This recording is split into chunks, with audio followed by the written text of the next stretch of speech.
I want to leave my girlfriend who was SA'd. I realize right up front that I'm going to come across as a jerk and I will probably get lots of hate for this, but I'm looking for all points of view. Also, this is going to be very long because I just don't know what to leave out and honestly I need to vent some. Here is the story. A year ago, actually a year and a month ago, my girlfriend was SA'd as she was leaving work. Thankfully she was not unalived, however her attacker did threaten her with a weapon. Fortunately the store she works at had cameras in the parking lot and between them getting video of the attack and the bank across the street getting the attacker's car on camera, the police were able to catch him within a day. Between the video and DNA testing, he did not even contest. He just pleaded guilty in exchange for not receiving the max. Since there were aggravating circumstances, the weapon, the judge gave him a 20-year sentence. And with time for good behavior, he can be out in about 10 years, give or take. I tell you all of that to make it clear that her attacker is no longer a threat. She doesn't have to fear him coming back for her at least for 10 years or so. Obviously this was a very traumatic event in her life. And while I was not a victim per se, it was also very traumatic for me as well.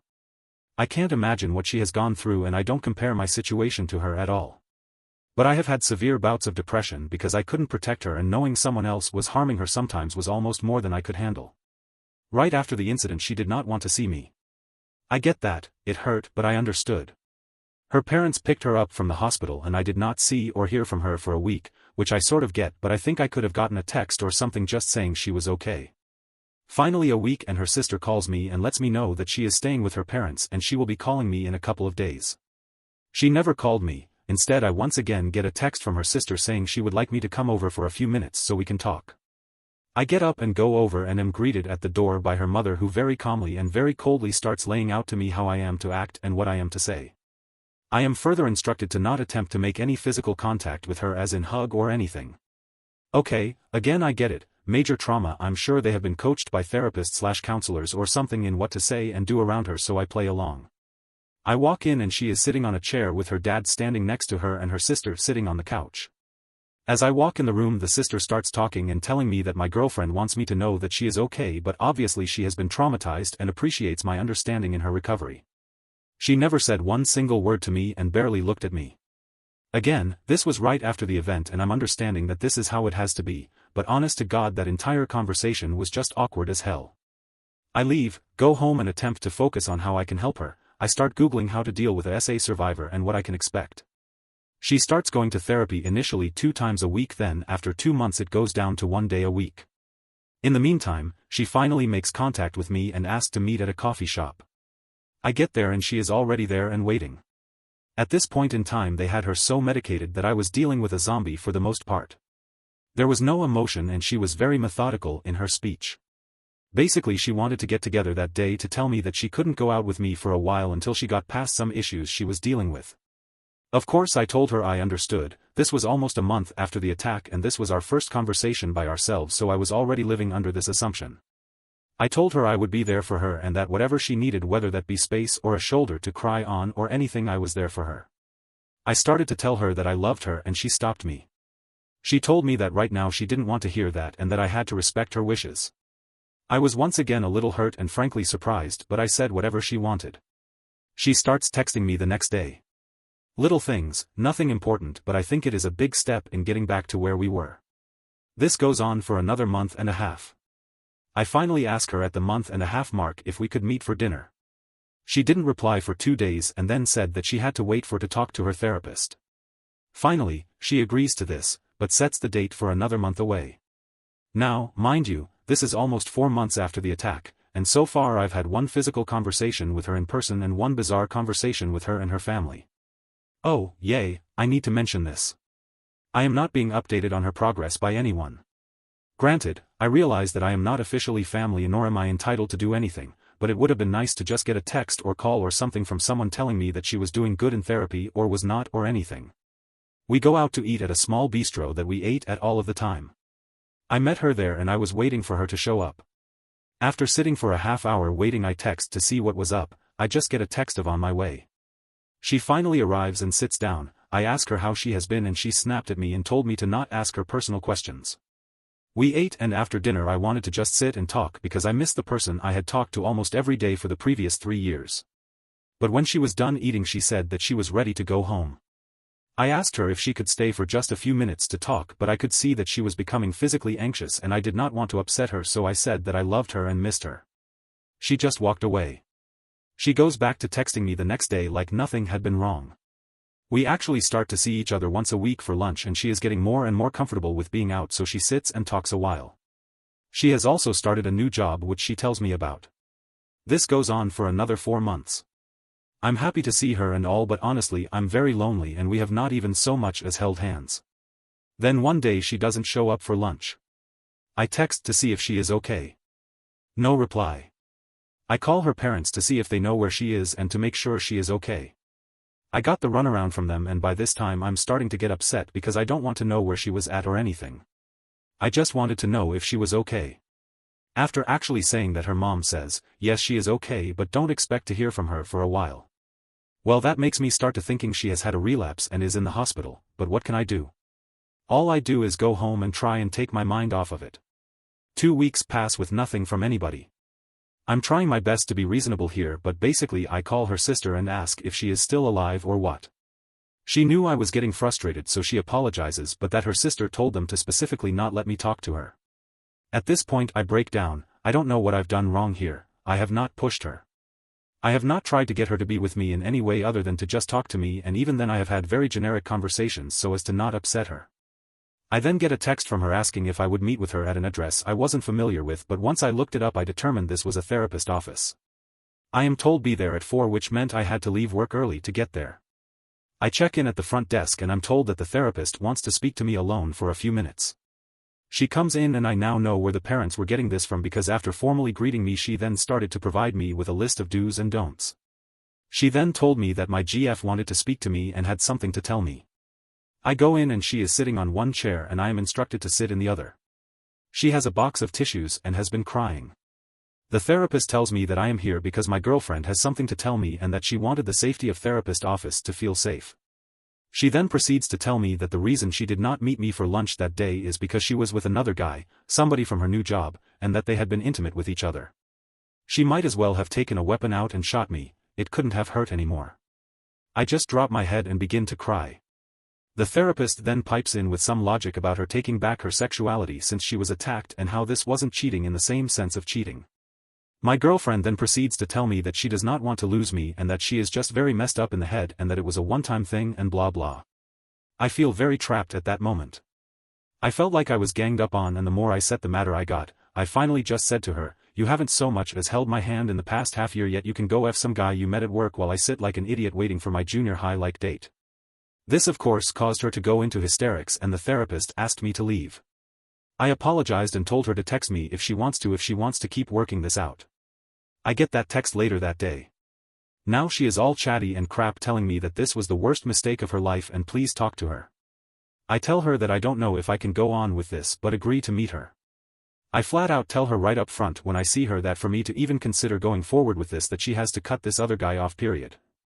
She tells me that is impossible because they work together, and I tell her that I'm sorry but I won't even consider it if she is going to see this guy every day. She decides to find another job, and after talking with my sister, who I have told everything to, she said that while it is not common, some women do attempt to have intimacy after being attacked so that they feel like they have power again. Now why I am not the one who she did this with I have no idea, but I know I feel like I am being punished for something I did not even do. She changes jobs and we go back to our lunches, and I do this twice when I tell her that I'm getting a little tired of just meeting for lunch and doing nothing else, so she agrees to come over to watch TV with me. That has been it up until tonight. Tonight she came over and we watched 2 movies and ate pizza. During the second movie I tried to give her a kiss. Nothing more, just a kiss. She backs away as though I was a cross and she was a vampire and tells me she is not ready for that yet. Okay, not my finest moment here I admit, but I tell her that it's been a year and a month and I have not tried one goddamn thing with her or forced her into anything, and yet she willingly F some other guy months ago, but here I am still waiting to hold hands. She of course starts crying, but this time I'm not as fast to apologize. I do apologize for the tone of my voice and tell her that I would never try and force her to do anything against her will, but honestly I feel like I have been kept on the outside, I've been cheated on. I don't give 2 craps what they call it. She willingly had unprotected intimacy with someone else, and I feel like I have done everything to try and be a supportive boyfriend. I tell her that honestly I don't want her to text me until I decide what I'm going to do. I don't want to be unfair to her, but by the same token, a year is a long time and we are really no closer to being back to normal than we were 6 months ago, and I have no idea how long this will go on. Now here is the part where if you didn't think I was jerk before, you will now. I am just tired of not having intimacy. Look, I certainly understood not trying anything right afterwards and even months afterwards. But it's been over a year and we're not even holding hands, and frankly the fact that she has been with someone else since this incident is living me inside. So I told her that I'm going to think things through and promise to talk with her next week sometime. But as it stands tonight, I think I'm done. I love her, I hate the idiot who ruined both of our lives. I know this isn't her fault and I hate that I feel like crap no matter what I do. If I stay, I'm going to be resentful, and even if she comes over tomorrow and has intimacy with me, it will feel like either pity intimacy or desperation intimacy. But I know ending this will be punishing her for something that isn't her fault either. Advice? My God, this is way too long. TL Dr. GF was SA'd over a year ago. In the meantime, I have given her space and let her deal with things as she deems fit. We have not been together intimately since the attack. She, on the other hand, has been with another guy since. I think I'm done, but looking for advice. Update: I want to leave my girlfriend who was SA'd. First, let me say that when I wrote my first post, I was obviously in a very bad place. That night's incident was very fresh on my mind, and the pain I was feeling at that moment was more than I could handle. I typed that out, which was cathartic to me, then decided to crawl into a bottle of Jim Beam. I called in sick yesterday from work, which was not a lie, as I had the hangover from hell and spent time alternating vomiting and laying with an ice bag on my head. I finally opened up Reddit last night, and to say that I was overwhelmed would be a massive understatement. I could not believe the number of messages I had in my inbox. I lost count, to be honest with you, but it was way in excess of 1K. Thank you from the bottom of my heart. There were so many people who opened up to me about their own experience, either being the victim or being the so of a victim. Each of your stories touched me more than I could say. One in particular got to me, and I'm not going to lie, I sat at my keyboard and cried for 20 minutes reading a story. It was so eerily similar to mine that it was as if it was happening to me all over again. However, this was written from an older gentleman who went through virtually the same thing and had to make similar choices. Thank you, sir. I won't share any details since that was sent to me in confidence, but you truly touched me. That all being said, here I am today. Although universally I was told I was not a jerk and not in the wrong, it still doesn't feel right. I feel like an absolute failure, and that if I would have just been more assertive early on in the process, that we could have changed things. I don't think I made it clear enough how much I loved and still love her. Letting this relationship go is like saying I have to lose an arm. I haven't eaten any solid food since Sunday night. I know I have to quit drinking. Yes, I called into work again today, but right now feeling numb is better than what I feel like I have to do. Before I go over my intentions, I do want to clear up a couple of things. As I said, I wrote that while I was still very upset and hurt, so I think I was probably either not clear enough or maybe painted a couple of people in a bad light. First, to her parents. Yes, I've known her parents since 3 weeks into our relationship. They have never been anything but kind to me, and we have eaten at their house twice a month since we have been together. My family has always celebrated Christmas on Christmas Eve, so I have spent 3 of the past 4 Christmases at her house with them. I do not fault or blame them. Their child was brutalized and traumatized, so they circled the wagon around her, which, while I do not have any kids, I certainly understand that she was top priority to them. Her dad has been as hurt as anyone by this, and I have been heartbroken to see this giant of a man, he's honest to God 6 feet 6 inches tall, broken like this. Her sister has honestly been my lifeline. She has talked with me and has always tried to be as open as she can with me. Yes, they knew about the cheating, and that is why I got the runaround. No, they did not support her decision to do this, however they did not want to be involved other than be there for her. Second, her therapist might be incompetent. I have no way to judge that. However, in rereading what I typed, I think I made it come out worse than it really was. She did not try and excuse what she did, nor did she try and justify it like I implied. After a few seconds of awkward silence that was only interrupted by my crying, she said that some women do that. Also, I did read where some people thought it was the therapist who recommended she do this, and that couldn't be farther from the truth. My girlfriend told her in therapy what she had done, and she is the one who convinced my girlfriend to tell me. They both agreed to do it there, so she felt safe. I just wanted to clear those 2 things up because I did not do either of them any justice. My girlfriend was my best friend. I confided in her for everything. I have some work associates that I am friendly with, but I am hundreds of miles from where I grew up, and all of my friends are there and either are married or very career-driven, so I don't have what you would call a real support network. My sister has been there for me to a point, but there is a real complication to that even. My girlfriend and my sister are best friends. In fact, it's how I met my girlfriend. So while my sister loves me and wants what's best for me, she is also very sympathetic to her friend and doesn't want me to do anything to hurt either of us. She does not support her in the cheating but has tried to basically smooth that over. She does not know though that my girlfriend and myself have not been together intimately since the rope. Honestly, that is none of her business, and I think she would be really disgusted with me if I let her think that this even had anything to do with it. My GF has been blowing up my phone with texts since Sunday night. She is saying everything that I have wanted her to say since about a month after the rope. I've gotten more I love yous in the past day than I have in the past year. I've only responded twice to her, so she does know I'm reading them. That is making the next part very hard to do. I came to the decision last night/early this morning that for my own mental well-being I can't do this anymore. Believe me when I say that I know what a failure it is and how horrible it makes me feel. So here is my plan. I know it is chicken crap on my part, but I have typed a letter and I am going to send it to her therapist along with a note to the therapist explaining what to do for my GF to read in her office. That way there is immediate support for her. I don't want her to be any more abandoned than what I'm going to be doing. That is heartbreaking to type, by the way. When she goes for her appointment Friday morning, I will then send emails to her parents and a text to her sister informing them of what is happening so that way they can be there for her when she gets out. Here is word for word the letter I have written her. The only thing that is different is that I am no using her or her therapist real names here. Please read it and let me know if I am out of line or if I am too cruel or if this will trigger any type of mental trauma related to her rope. I have zero intention of inflicting any more pain than what is normal with a breakup. Dear Sarah, I know that this is not the best way of doing this, but honestly if I had to look you in the eyes I know I could not go through with this.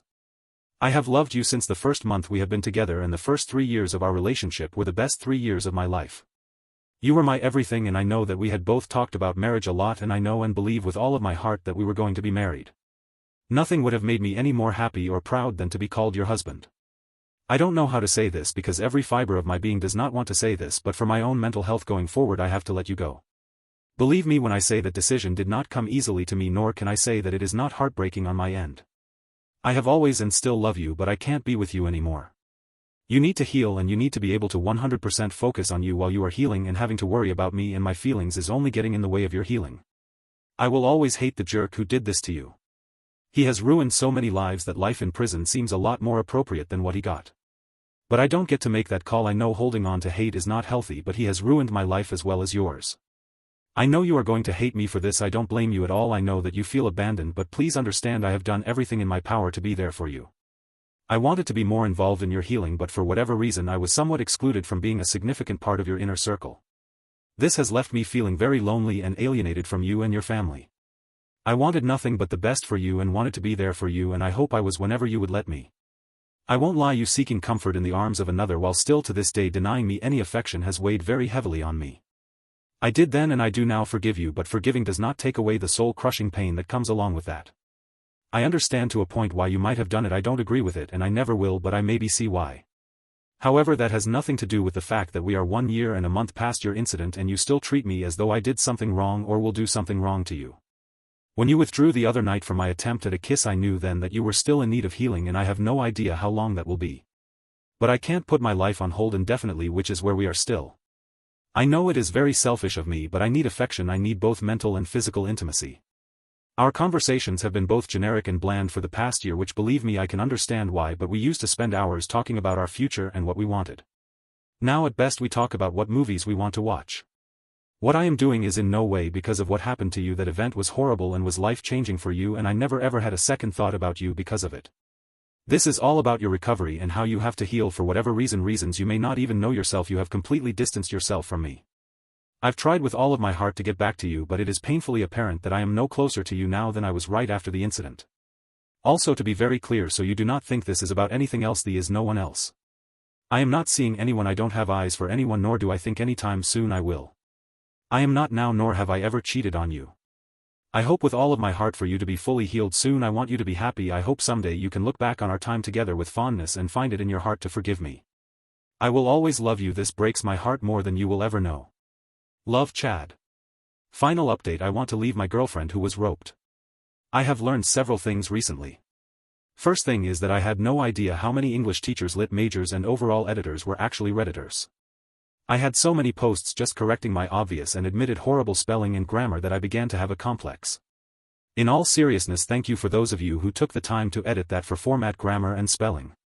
I even appreciate those of you who took the time to provide me with written documentations and reasons as to why my errors were errors.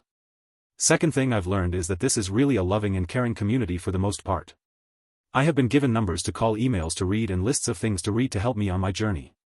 I deeply appreciate the very moving stories I have been told, and believe it or not, I have read every one of them, even though at last count I was close to 2,500 messages.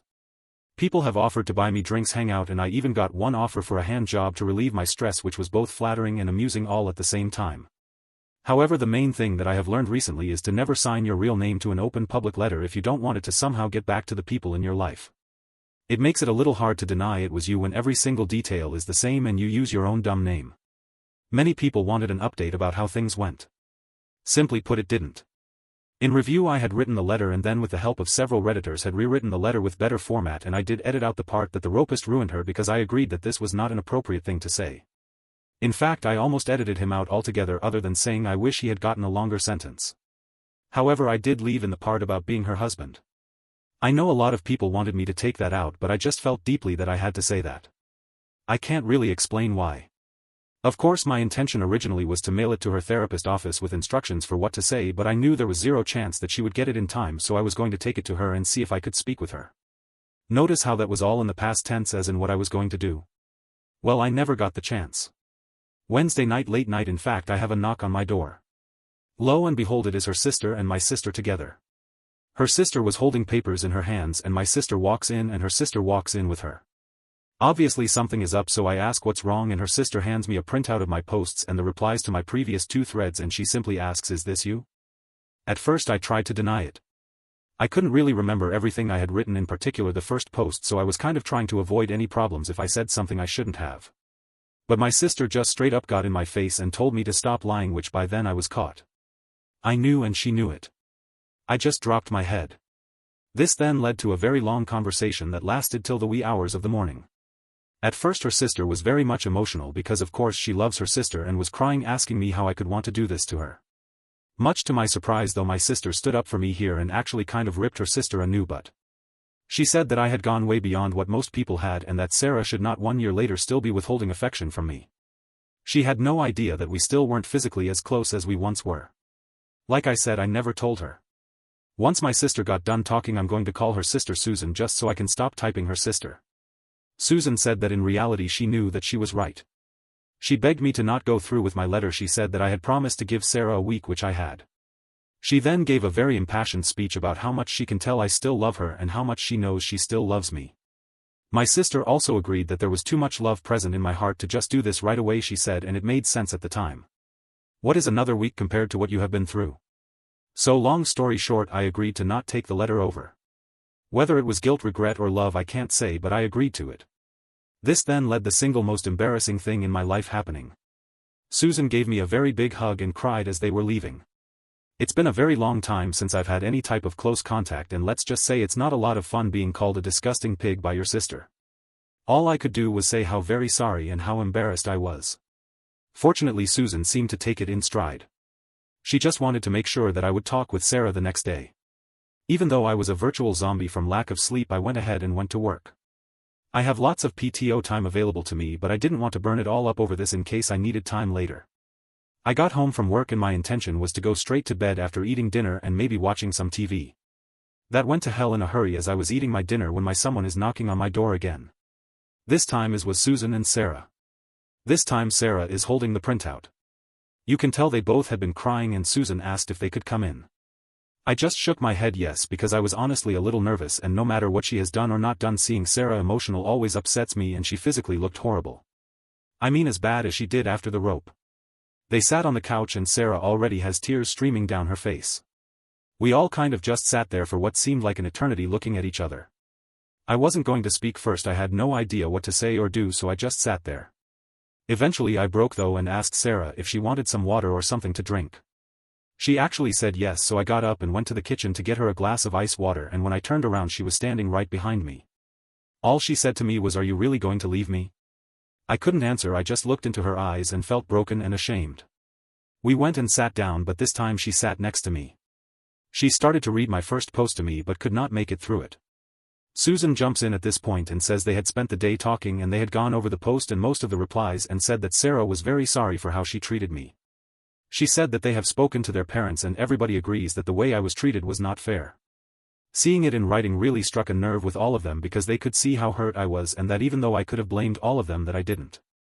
Sarah is shaking her head yes the entire time. Sarah then managed to talk and just laid out how she obviously did not give me enough consideration and that she now sees that what she did was horrible to me when I have been nothing but compassionate and loving towards her. She begged me for another chance. She said that sometimes in life you need a kick in the butt to get moving, and she said me wanting to break up with her was her wake-up call. She can't and won't take me for granted and said she had a year's worth of apologizing to do to me. Susan actually very calmly said that they had spoken at length in the afternoon about her infidelity and then not even touching me. Sarah then replied that she had no real excuses. She knows that what she did was horrible and that she had no right to ask me for forgiveness but was going to anyway. She also said that she is making it the top priority of her life that she talk with her therapist to get past any physical limitations she has with me. This went on for a long time, by the way. I could give you a lot more of what was said, but this is already a wall of text as it is. The one thing though that I want to say is that while she was talking to me she was holding my hand. She reached out and took it. Now I realize that she read my posts and I made a big deal about that in my posts, but whether she did it because she read it or just did it on her own. She used to do that all the time. I won't deny that it felt really good. They ended up staying the night. No, before you get any crazy intimate movie ideas, nothing happened between any of us. Susan slept on the futon and Sarah on the couch and I actually went to my bed. I called an early Thursday morning to work before I went to bed as I knew that I would not be able to function on so little sleep. I get awoken around 10 by Sarah sitting next to me in the bed rubbing her hands on my arm to wake me up. She said that they were getting ready to leave because she had moved up her therapy session to 11 and she didn't want to leave without her telling me how much she loved me and to let me know she was coming right back after the session. She leaned over and kissed me. It wasn't a long passionate kiss, in fact it was just kind of a quick kiss but right on the lips. This was a mistake I'm sure because that broke my resolve right there. Up until that point I was still holding on to the thought that this was all just words and that it took me threatening to leave her to get her to even pay attention to me. 1 p.m. I got from a rope survivor kept going over in my head that if she was able to come around because of the threat of me leaving, then this was not all due to her emotional trauma, because if it was due to that then no threat of me leaving was going to change this. But between my sister, her sister and her, every wall that I was building to protect myself was crumbling and the kiss pretty much was the wrecking ball that tore them all down. I went back to sleep and around 1 she shows back up at my place carrying lunch. Susan was not in tow, so it was just going to be the two of us. We ended up spending the afternoon together. We ended up spending the weekend together. Yes, you can infer from that what occurred between us. I'll just say that I was probably more scared about it than she was. I was worried about triggering anything or saying or doing anything that would upset her. She on the other hand was very loving and emotional about it.